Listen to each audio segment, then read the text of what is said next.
Un mois et demi sans contenu Marvel, ça commençait à faire beaucoup trop long. Donc c'est un énorme plaisir de retrouver du Marvel et de retrouver Loki. Vous avez besoin du dieu de la malice. Loki est imprévisible. Et bonjour à tous, c'est Drax, on se retrouve aujourd'hui pour ma critique du premier épisode de la série Marvel, Loki. Pour ceux qui ne sont pas encore au courant du contexte de la série Loki, du pourquoi, du comment on a une série Loki, je vais vous lire tout simplement le synopsis. Alors, la série décrit les aventures du dieu Loki, mort des mains de Thanos au début du film Avengers Infinity War, mais encore en vie dans une réalité alternative créée lors d'un retour dans le passé dans Avengers Endgame. Après avoir mis la main sur le Tesseract pour s'échapper, il va tenter de modifier le cours de l'histoire. Voilà, pour ceux qui n'étaient pas au courant, je pense que c'est assez bref, assez court, mais ça permet de comprendre mieux les choses. Donc, je vais vous donner mon avis sur l'épisode. Alors, je préviens tout de suite, c'est à chaud, hein. J'ai vu l'épisode une fois, je le reverrai ce soir, donc mon avis sera peut-être différent. Mais en tout cas, là, à chaud, je viens de le terminer. C'était une dinguerie, vraiment, c'était une dinguerie. Je pense que c'est le meilleur premier épisode, c'est même sûr, c'est le meilleur premier épisode d'une série Disney+ Marvel. C'est meilleur que le premier épisode de WandaVision que j'avais bien aimé, mais c'est un format assez différent, donc c'est difficile de comparer. Et c'est 1000 fois meilleur que le premier épisode de Falcon et le Soldat de l'Hiver, que j'avais apprécié, mais qui était une vraie introduction. Là, c'est une introduction, on te met beaucoup de choses en place, mais ça va plus loin. Je trouve que ça va vraiment plus loin, et en un épisode, ça m'a fait passer par beaucoup d'émotions, dans le sens où... Alors, on va parler de cette TVA ou de ce TVA, je crois qu'on... Alors, ils le disent au masculin, je crois, TVA, ils disent le TVA. Donc, ces personnes qui vont gérer le temps. Donc, pour expliquer, Loki, en prenant ce Tesseract, a changé un peu le temps. Et justement, on a Miss Minutes qui va nous expliquer, qu'on avait déjà vu dans les trailers, et voilà, on a eu des affiches d'elle. Miss Minutes qui est un peu celle qui est là pour nous expliquer le pourquoi du comment, pourquoi la TVA fait ça, le TVA, je vais y arriver, pourquoi c'est arrivé. J'ai vraiment apprécié ce moment-là parce que j'avoue que les 10 premières minutes, je suis en mode ok, il y a beaucoup de termes techniques, il y a beaucoup de termes où tu es en mode ok, je comprends pas trop. Et t'as Miss Minutes qui va arriver et qui va te... Allez, je sais pas comment dire ça, mais va faire que tu comprennes tout, en fait, tout simplement. Et elle va même te parler de multivers. Voilà, parce que voilà, là, je sais pas si dans les autres films du MCU, je sais pas si on a déjà entendu le mot multivers, peut-être dans Doctor Strange, je ne sais pas. Mais je pense que c'est la première fois qu'on parle de multivers, enfin qu'on donne le terme multivers. Et ça, c'est pas anodin. Quand tu es à 6 mois de Spider-Man No Way Home, je trouve que c'est pas anodin du tout. Et donc, elle va t'expliquer le pourquoi du comment, de ce qu'est le TVA, de Loki, pourquoi ils l'ont ramené chez le TVA, pourquoi c'est un variant, parce que voilà, ceux qui ont dévié, on va dire, de leur trajectoire, si je puis dire, sont des variants, voilà. Et donc Loki est considéré comme un variant, et il y a des milliers de variants de Loki. Ça, on va s'en rendre compte bien après. Mais en tout cas, voilà, si je dois faire, voilà, comme je le dis, un avis global, j'ai surkiffé.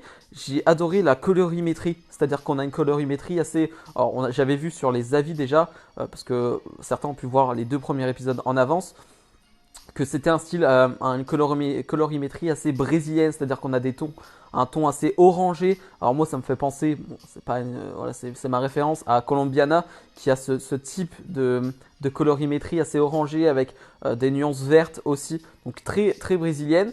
Et ça change, voilà, tout simplement, ça change. On vient de sortir de Falcon et le Soldat de l'Hiver, qui est plutôt un Marvel classique, hein, c'est-à-dire qu'il n'y avait pas de gros efforts sur la colorimétrie, sur le visuel. Là, pour le coup, rien que sur le premier épisode, tu sens qu'il y a une patte, tu sens qu'il y a quelque chose. Et ça, j'adore. La musique est au top, mais ça, c'était déjà le cas dans WandaVision, dans Falcon et le Soldat de l'Hiver. Donc franchement, ça ne change pas. Et donc, comme je disais, on passe par plusieurs émotions, parce qu'on a Loki qui va se retrouver avec Mobius, qui est un agent du TVA. Et déjà, le duo va fonctionner. Voilà, le duo fonctionne, ça fait penser là aussi à WandaVision. Tu as le duo Vision et Wanda qui fonctionne. Dans Falcon et Soldat de l'Hiver, tu as Falcon et Soldat de l'Hiver qui est un duo qui fonctionne. Et là, tu sens qu'on va repartir sur un duo qui va bien fonctionner. C'est Mobius et Loki. Voilà, les deux se cherchent un peu au tout début. Peut-être que ça va moins se chercher vu la fin de l'épisode, vu la tournure de l'épisode.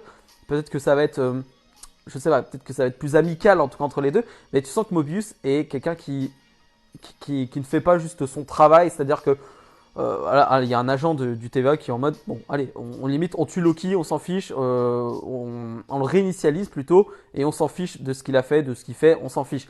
Lui, Mobius veut aller plus loin, veut chercher le pourquoi du comment, et c'est pour ça que c'est intéressant dans cet épisode, c'est le moment où en fait, il va se retrouver avec Loki dans une pièce, et Loki.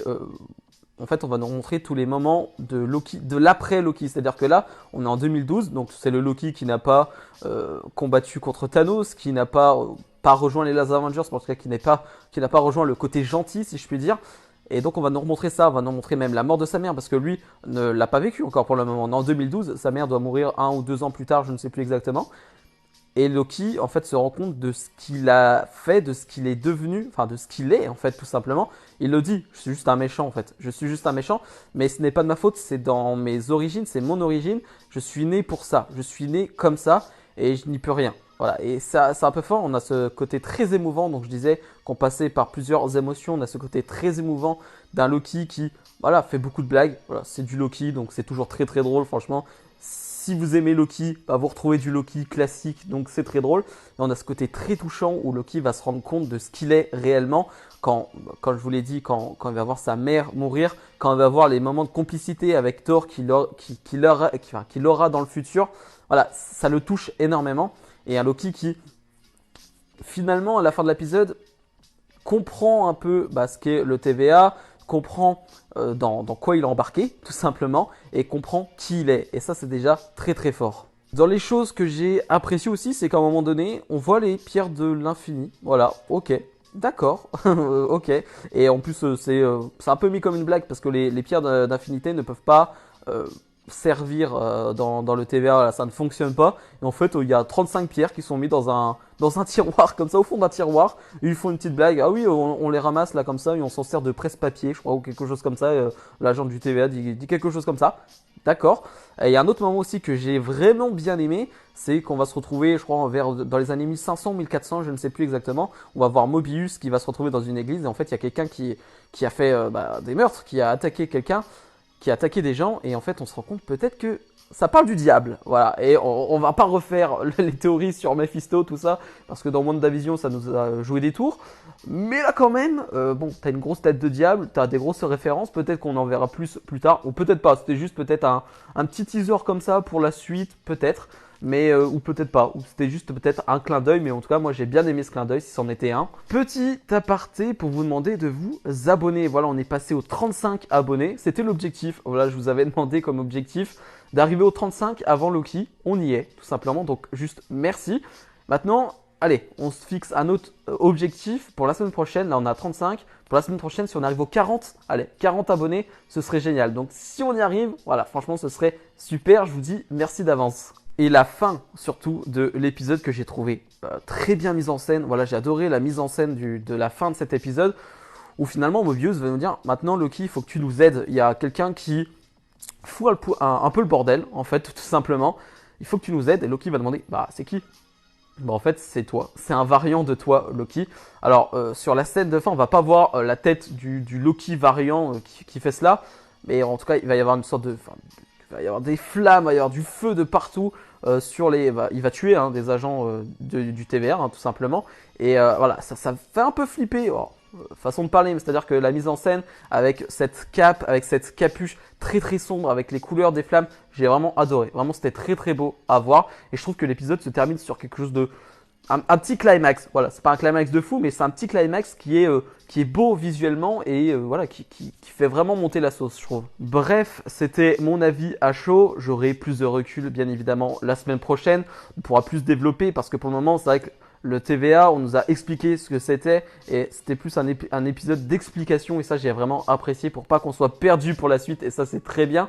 Mais voilà, en tout cas, comme je vous l'ai dit, c'est un épisode que j'ai surkiffé, vraiment j'ai adoré. Retrouver Loki, c'est du bonheur, retrouver Loki dans cet environnement qu'on ne connaît pas, voilà, c'est quelque chose qu'on ne connaît pas, c'est quelque chose de très frais et nouveau. Et ben moi, j'apprécie. Bref, nous on se retrouve dès la semaine prochaine pour l'épisode 2 de Loki. Salut, salut!